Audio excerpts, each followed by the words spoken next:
So I'm here really to talk primarily around considered purchase. I think customer experience is something that everyone in this room is quite well aware of. And really what we need to explore is how, when it comes to considered purchase, you need to make sure that you've got the conversation going throughout the buyer journey.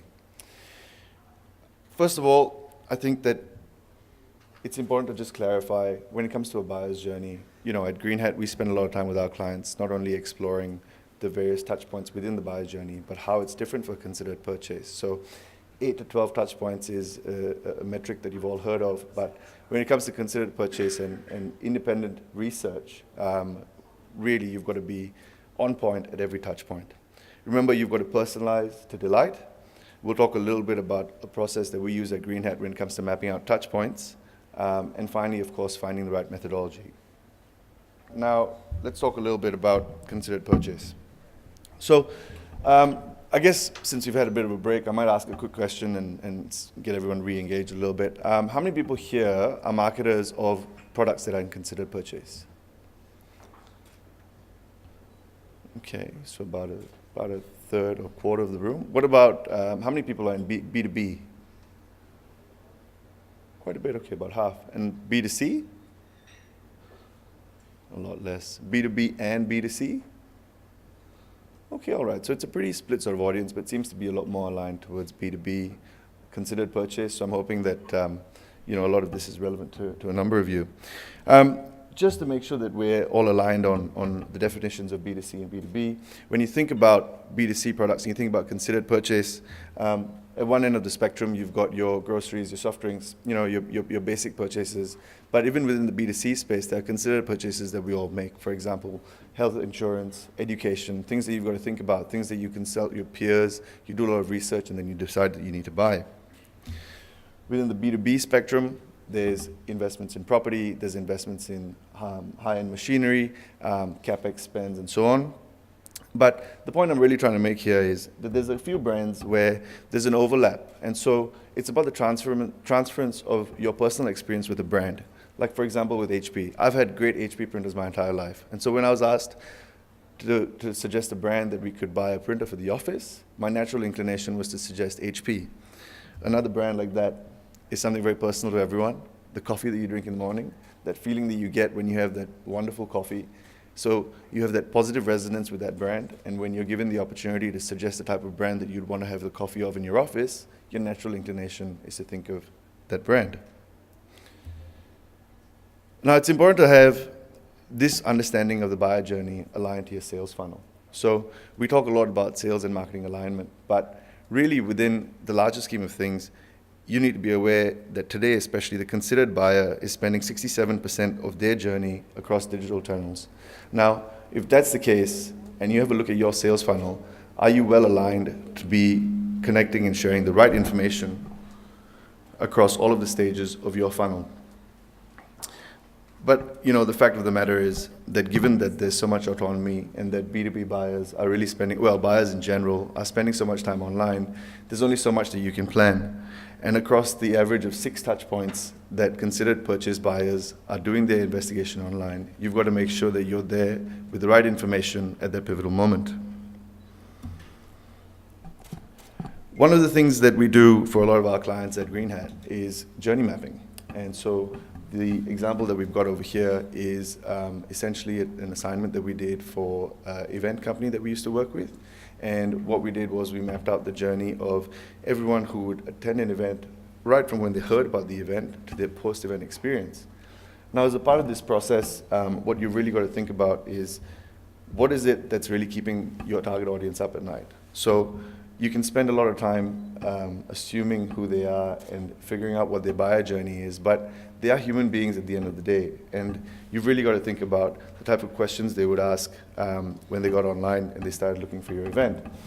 What we achieved by doing this with a lot of our clients is the ability to not only map out areas where there's a need for increased emphasis on the marketing initiatives that are being run, but also identifying areas where there's, you know, latent capacity where you can actually invest more and you can get more return on your marketing spend.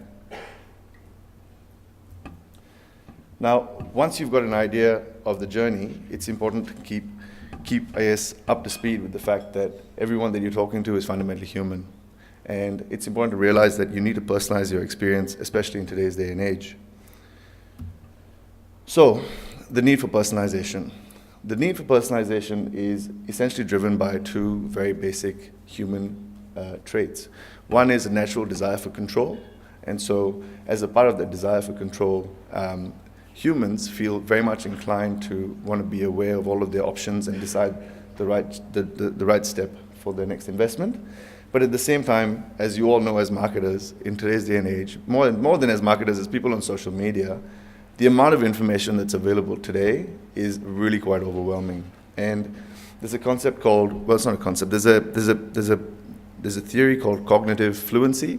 And cognitive fluency essentially talks about the fact that humans are more inclined to understand and choose an option that is simpler for them and go along with an option that's familiar to them. So you want to make sure that in all of your communication, it's personalized, it's answering questions that they have, it's simple for them to understand.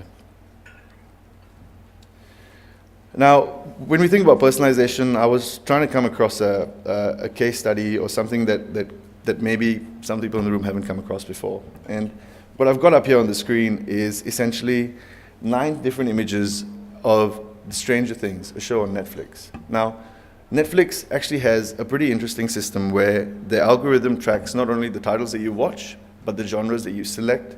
It tracks a lot of your behavior. So, do you watch the entire show? Do you watch a portion of the show? What language do you watch it in? Which country do you watch it in? They aggregate all of this data, and what happens is that the algorithm then suggests the type of image that is best recommended to engage you to actually select and watch that show.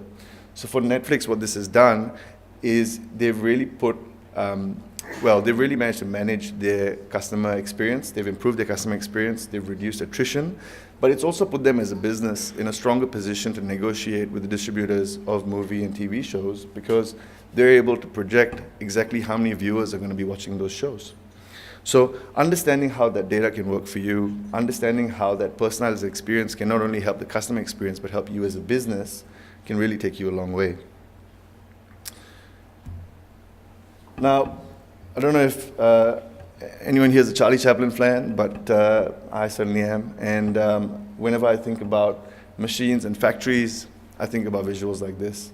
Hopefully, so the factories around us aren't actually working like this. But when we think about personalization, the other half of personalization is marketing automation. So personalization and automation really exist in, the relationship really is a dichotomy, to be honest. And what we've realized over time is that if you're able to visualize your automation system as a factory and think of putting the right data into your automation system, putting the right content in your automation system, choosing the right automation system and configuring it well, then you should be in a position to get the right message to your audience across their buyer journey and have that aligned to your sales funnel, as I said earlier. Now, another case study of some work that we do. Korn Ferry is a company that I'm sure a number of you have heard of. And in 2015, Korn Ferry engaged Green Hat to essentially look at an existing property that they have called Focus and try and bring it to life and bring it to a digital today. And as a part of doing that, one of the things that we did was we had a look at who was currently engaging with Focus, what sort of information they were looking for. At that time, I think the audience that Focus had was around 16,000. After implementing an automation system, today the program has 100,000 people on it. There's around 300 pieces of content that get circulated and they get sent out to this audience, customized based on their preference and their requirements. And it's worked out really well for us because we've been able to put together a program that's actually helped the marketing management team over there talk about a marketing ROI of 5 to 1. And obviously everyone needs to be showcasing that. Now, in a nutshell, the way it works, and I'd be more than happy to go into a deep dive on this outside of this particular presentation, is tracking the behavior of the audience that you're speaking to, having certain milestones of when it is that they need to receive certain information, and observing their progress as time is passing. And so what we were able to do is essentially make sure that you've got the right content hitting the right audience in that pivotal moment, wherever it is within their buyer journey that they're coming on board. Now, I think this came up in what Andrew was speaking about just now. You're really only as good as the data that you've got. And the fact of the matter is, there are a number of touch points that you might have that you might not be aware of at the moment. So here's a little activity for everyone to take back from today's session. What are the touch points that you've got at the moment that you're not completely across in terms of the specific details of how much attrition you're facing at the moment? What are some additional touch points that you can create, that you can bring together to gather more data about the behavior of your target audience? A useful tool that we've deployed for one of our clients in the financial sector is essentially putting together a touchpoint map. And so that begins with asking questions about where it is that audience is going to look for answers to their problems, really. And in terms of looking for answers to their problems, you can get really granular. So what is troubling your business at the moment? Who is the decision maker in your business? What is it that, who it is that they need to speak to? And what you do is you essentially come up with a series of questions which are thinking points, right? And queries that would be put into Google or any other search function. And when you've been able to map out that entire process from start to finish, and then you go down and you think about the media where they'll be engaging and asking those questions. As you go through this entire process and you make sure it's aligned to the buyer journey, you come up with a pretty cool visual. And we've had clients in the past who we've done this for who actually use that visual and keep it up in their office, because what happens is you want to have, in addition to all of these digital touch points, you also want to have the physical touch points, the non-digital touch points, which are the people in your team aware of the questions that people will ask. So when they're out and they're talking to people, they're able to answer those questions and think that language. But the fact of the matter is that as much as you plan for a linear buying cycle, you can't predict what people are going to do. Some people just want to do what they want to do, and you've got to be ready for that, and you've got to make sure that at every stage of the journey, your messaging is primed and ready to answer the questions that are going to be asked at that stage of that journey. Now, collecting data is, I guess, something that we all try and do as much as we can. But the fact of the matter is that there's probably about 50% at the moment of considered research purchasers who start their research on mobile, and that's going to go up to 70%. So when you're thinking about statistics like that, are you covering and collecting as much data as you can? What else can you do? What else can you offer your audience to try and collect more information on their preferences? What's making them tick? One of the, I guess, modern approaches that some of our clients are taking is offering augmented reality as a solution. So augmented reality, I'm sure everyone here is familiar with it, is essentially the ability to empower your audience to take powerful visuals with them where they go. So some of the examples I've got up here and one of the leaders in the space, really, IKEA, has enabled people to have their considered purchase, take their considered purchase consideration back home. And essentially, for example, if you're buying a couch, you can see what it looks like in your drawing room, you can see whether it fits, stuff like that. But within the B2B space and with larger machinery, you can actually use augmented reality to assess specific parts of the machinery, see whether it suits your needs.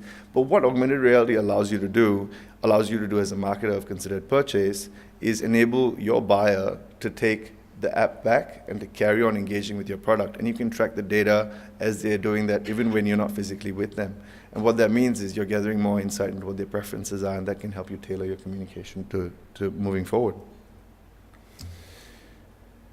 Finally, it's really about finding the right methodology. So what I've covered here is essentially understanding who you need to speak to, what they need to be seeing, and I guess putting all of that together. And at Green Hat, we have a methodology called the 3C, 3P. We've run this with about 50 clients over the last 15 years. And what we do is we start with essentially understanding who we need to speak to, what content they need to see, and where they need to see it. But even with all of that insight, what you really need to be doing is understanding where they need to see it, having systems in place to consistently enable the delivery of that personalized experience, and obviously tracking the progress as you go down that road. Now, I guess in terms of takeaways, I tried to keep it pretty simple, and I hope that it's not been oversimplified. But really, it's about getting the journey right. It's about getting the data right, and then it's about getting the channels right. And I think that if you can achieve all of those three things and have a good synergy, then you're on the right track. Thank you.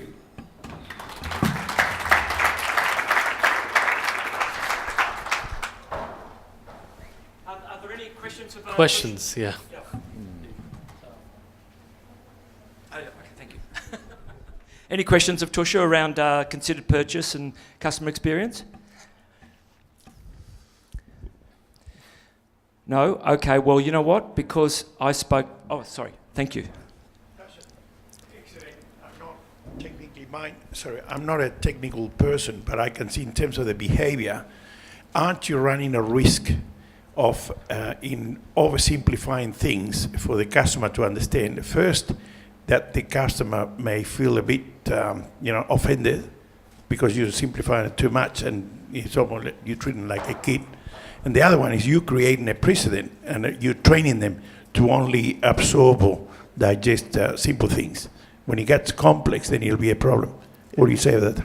So I think that one of the key things to keep in mind with a lot of what I've spoken about today is that things like personalization and automation and the sales funnel as it is, the goal of that is to get a lead to a point where it's a marketing qualified lead.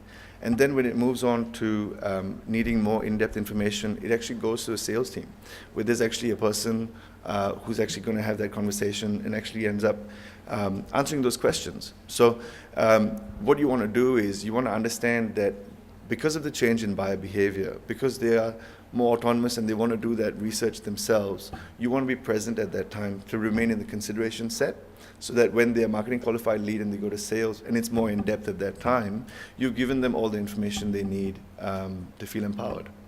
I hope that answers your question. Okay. Okay. Okay, any other questions for Tushar? All right, thank you very much, Tushar. Thank you.